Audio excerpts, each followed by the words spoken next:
జగన్ పై మంత్రి సవిత ఫైర్. ఆ హత్యలకు నువ్వే పరోక్షంగా కారణం. తుని పల్నాడు ఘటనల వేడుక వైసీపీ గుండాలు రప్పా రప్పా అని జగన్ అంటుంటే రెచ్చిపోతున్న వైసీపీ బ్యాచ్.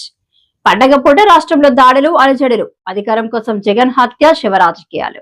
దాడులకు దౌర్జన్యాలకు తెగబడితే ఉక్కుపాదంతో అణిచివేస్తాం మంత్రి సవిత.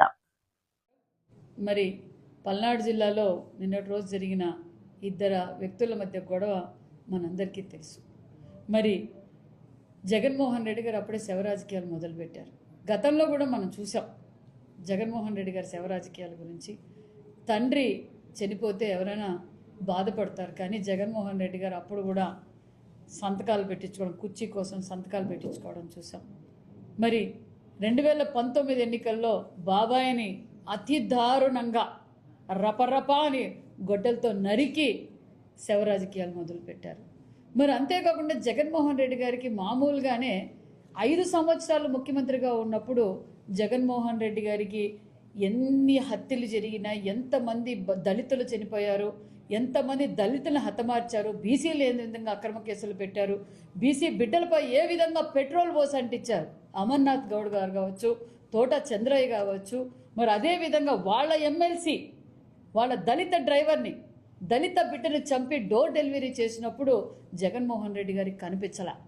ఇప్పుడు ప్రతిపక్షంలో వచ్చిన తర్వాత 11 సీట్లకు పరిమితమైన తర్వాత దళితులపైన ప్రేమ, బడుగు బడిహీన వర్గాలపైన ఎక్కడలేని ప్రేమ జగన్మోహన్ రెడ్డి గారికి కనిపిస్తుంది. ఇది వారిద్దరి మధ్య పల్నాడులో జరిగిన ఇష్యూము, వాళ్ళిద్దరి మధ్య జరిగిన ఇష్యూ మీద దీన్ని కూడా కూటమి ప్రభుత్వమే చేయించింది. పల్నాడు జిల్లాలో గత 5 సంవత్సరాలు అంటే జగన్మోహన్ రెడ్డి గారు ముఖ్యమంత్రిగా ఉన్నప్పుడు పల్నాడు జిల్లాలో ఏ విధంగా హత్యలు జరిగాయి, ఏ విధంగా దౌర్జన్యాలు జరిగాయి, ఏ విధంగా దోచుకున్నారో ప్రజలందరికీ తెలుసు. పల్నాడు జిల్లాలో ప్రతి ఒక్కరికి తెలుసు. మరి జగన్మోహన్ రెడ్డి గారు మాట్లాడడం ఏంటి?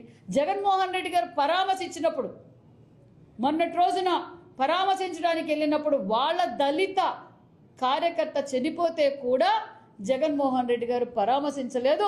జగన్మోహన్ రెడ్డి దాని గురించి మాట్లాడరు. కూటమి ప్రభుత్వంపై విషం చల్లాలని చూస్తారే తప్ప జగన్మోహన్ రెడ్డి గారికి బాధ్యత ఏమైనా ఉంటే గత 5 సంవత్సరాల్లో డాక్టర్ సుధాకర్ దళితుడు మాస్క్ అడిగినందుకు ఏ విధంగా ఇబ్బంది పెట్టారో మనం చూసాం. అదేవిధంగా మరి ఏది ప్రశ్నించినా, దళితులు ప్రశ్నించినా, బీసీలు ప్రశ్నించినా ఏ విధంగా అక్రమ కేసులు పెట్టి ఏ విధంగా భయభ్రాంతులు చేశారో మనం చూసాం. ఈరోజు జగన్మోహన్ రెడ్డి గారు దళితుల గురించి, బడుగు బడిగిన వర్గాల గురించి మాట్లాడే అర్హతే జగన్మోహన్ రెడ్డి గారికి లేదు. జగన్మోహన్ రెడ్డి గారి దళితుల ద్రోహి, బీసీల ద్రోహి, రాష్ట్ర ద్రోహి అనే విషయం కూడా మీకు తెలియజేస్తున్నాం. మీరు ఎన్ని శవ రాజకీయాలు చేసినా, ఎన్ని ఇబ్బంది పెట్టాలనుకున్నా, ఎంతమందిని రప మీ కార్యకర్తలు చేయడం వల్ల ఈరోజు మీరు, మీ నాయకులు రపరపా అని నరుకుతాం, మా అధికారంలోకి వస్తే రపరపా నరుకుతామని ఏ విధంగా అయితే ప్రజలను రెచ్చగొడుతున్నా, దానికి కారకులు కూడా నిన్న జరిగిన హత్యల్లో కూడా, నిన్న జరిగిన గొడవలకు కూడా కారణం మీరే జగన్మోహన్ రెడ్డి గారు. ప్రజలను ఆ విధంగా రెచ్చగొడుతున్నారు.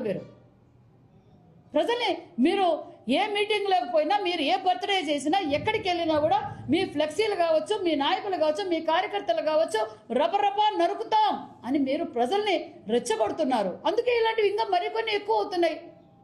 దానికి కూడా కారణం మీరే అనే విషయం కూడా మీకు తెలియజేస్తున్నాం. ఈరోజు ఎక్కడ చూసినా వైసీపీ పార్టీ కార్యకర్తలు, ఎమ్మెల్యేలు, మీరు వైసీపీలో ఉన్నత పదవులు ఉన్నవారు కూడా, బాధ్యతగా వ్యవహరించాల్సిన వారు కూడా రపరప నరుకుతామంటున్నారు. కూటమి ప్రభుత్వం అధికారంలోకి వచ్చిన తర్వాత లా అండ్ ఆర్డర్ ఏ విధంగా ఉందో ప్రజలందరూ చూస్తున్నారు. పోలీసులు తన పని తాను చేస్తూ పోతున్నారు, బాధ్యతగా చేస్తున్నారు. ఖచ్చితంగా ఇలాంటివి జరగకుండా చూసుకోవాల్సిన జాగ్రత్త మాకుంది.